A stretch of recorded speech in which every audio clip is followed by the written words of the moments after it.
pueden ver en esta clasificación, no hay un plano férico a menos que sea un subplano del plano espiritual. Que puede ser posible porque, como vimos en el plano astral, por ejemplo, autores le dan una clasificación, una denominación entre subplanos dependiendo de la densidad de la materia astral, ¿vale? Entonces este es el plano espiritual. El sexto plano, el plano monádico, para algunas corrientes este es el plano en el que la conciencia de la persona está en sintonía total y absoluta con lo divino, casi al punto de ser uno con la conciencia suprema, creadora o arquitecta, gran arquitecto. En este plano ya no es necesario un cuerpo físico ni una conciencia tampoco, sino que se alcanza la unidad total con un Dios, con un creador, o con lo que sea que usted quiera creer. Una de las corrientes más curiosas de este mundo, que es el rosacrucismo, indica que en este plano es donde Jesús experimentó la conciencia de Cristo, pero no solo Jesús, sino los muchos Cristos que han existido. Porque si usted investiga un poco el nombre de Cristo que se le atribuye a Jesús en el cristianismo, también se le puede atribuir a otros grandes, muy grandes maestros de la humanidad.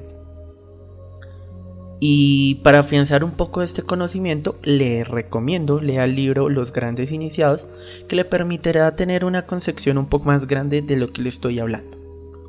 Pero en este plano entonces entran las personas, los seres humanos o seres de cualquier planeta que entonces lleguen a una conciencia superior y se despeguen de ella misma y del cuerpo físico ya en su totalidad, casi al punto de alcanzar la unidad con Dios, que sería en este caso.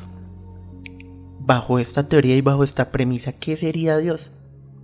La conciencia suprema, creadora, esa conciencia que le dio origen a la idea desde el plano mental para que todo existiera, para que tomara energía astral, para que se materializara en el plano físico como materia y para que todo tuviese una forma ordenada y lógica y fuese este gran sistema, esta gran armonía que es el cosmos, que es donde vivimos.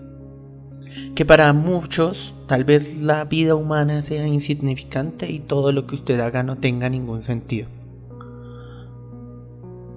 O como me dijo un gran amigo y pensador, a quien prontamente espero invitar al programa, tal vez nuestro propósito sea encontrar un propósito, porque nacemos sin un propósito. Cuando encontramos ese propósito le sumamos. ¿A qué? A nuestra especie, a la humanidad.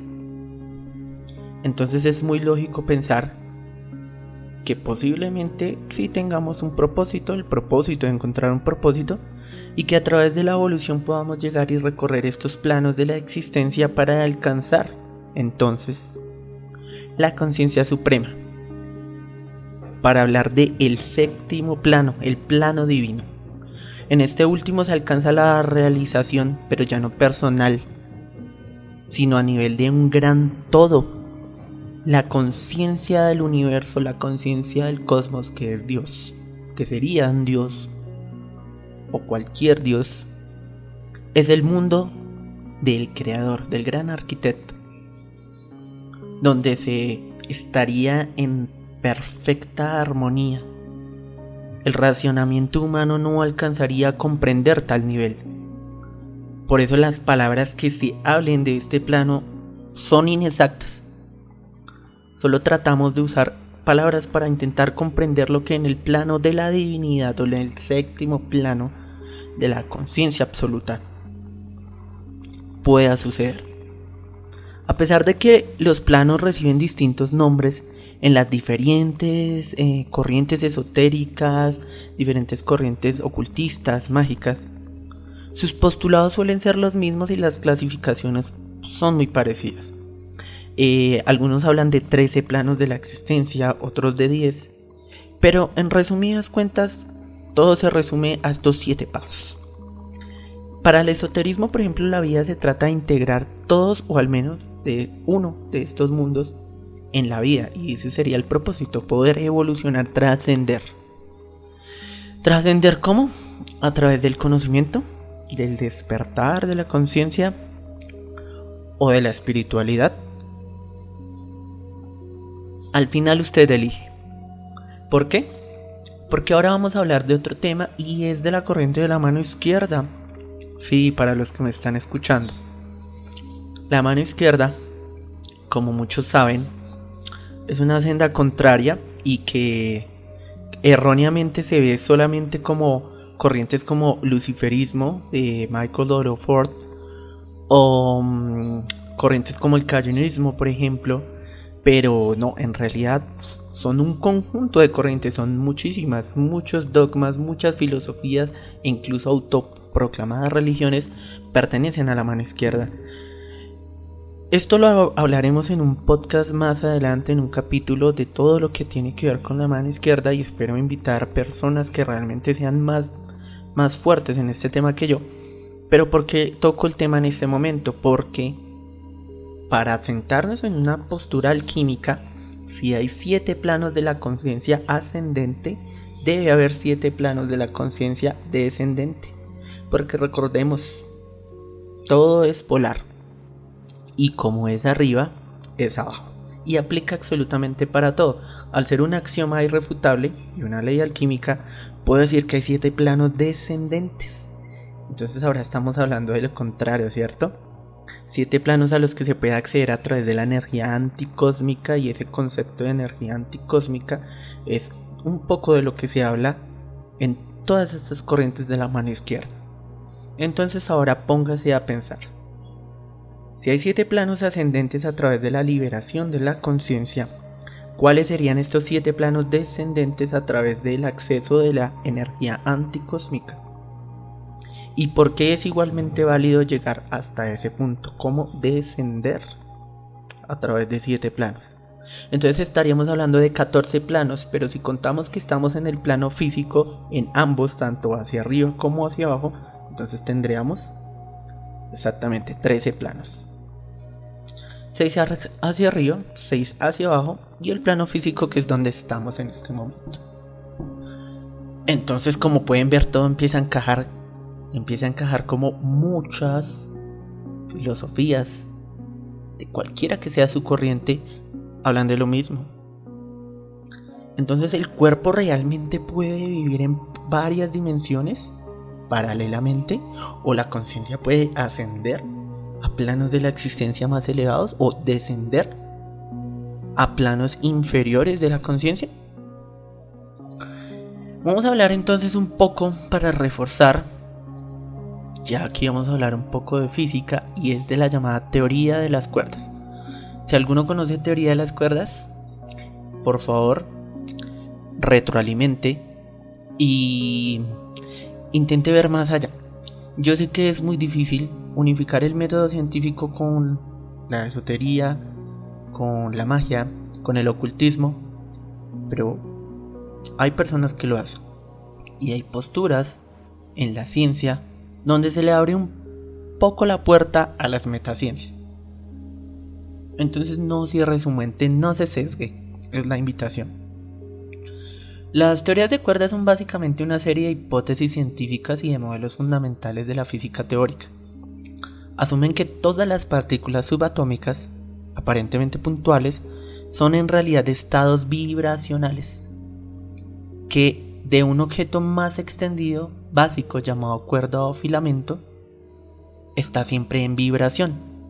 De acuerdo con esas teorías, un electrón no sería un punto sin estructura interna y de dimensión cero, sino más bien una cuerda minúscula que forma un lazo vibrando con el espacio-tiempo, pero en más de 4 dimensiones. Aquí viene lo interesante. Entonces, primero, recuerden uno de los axiomas cuando hablamos de la alquimia, era que todo estaba en vibración, ¿no? Algo que se escribió en la tabla Esmeralda hace más de 5.000 años.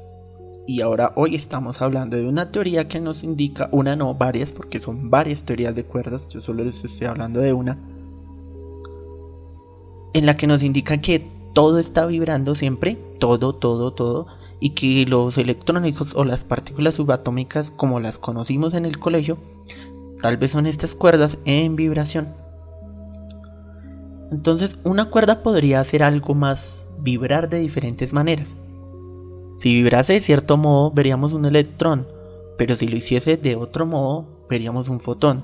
Si vibrara de otro modo, un quark o cualquier otra partícula o subpartícula del modelo estándar del átomo que conocemos. Dependiendo de la forma concreta en que estuviese vibrando, esta teoría ampliada con otras como las supercuerdas o la teoría M, que también les invito a que la lean, pretenden alejarse de la concepción del punto partícula. O sea, de que la partícula es un punto fijo que hace parte de un átomo que hace parte de una molécula y así en la estructura del modelo clásico y tradicional.